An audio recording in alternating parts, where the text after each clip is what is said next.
दक्ष police news, पहिले खाकी मग बाकी। पंचवटी पोलीस ठाण्याच्या हद्दीत झालेल्या मोठ्या दरोड्याच्या गुन्ह्यातील फरार आरोपीला अंबड गुन्हे शाखा युनिटने 3 दिवसांच्या अथक परिश्रमानंतर नांदगाव बस स्थानकातून ताब्यात घेतले।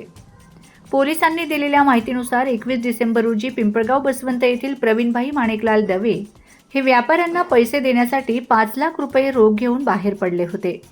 आडगाव नाका येथे बसमधून खाली उतरत ते रिक्षात बसून पंचमुखी हनुमान मंदिराकडे जात असताना रिक्षात आधीच उपस्थित असलेल्या 2 अज्ञात व्यक्तींनी त्यांच्यावर हल्ला केला। हल्लेखोरांनी त्यांच्या डोक्यावर व बरगड्यांवर धारदार शस्त्राने वार करून जीवे मारण्याची धमकी देत 5 लाख रुपयांची रोकड हिसकावून पळ काढला। गुन्हा दाखल झाल्यानंतर पोलिसांनी पनवेल, कल्याण, भिवंडी आणि चाळीसगाव येथे छापे टाकलेत। मात्र आरोपी सतत आपले ठिकाण बदलत होता।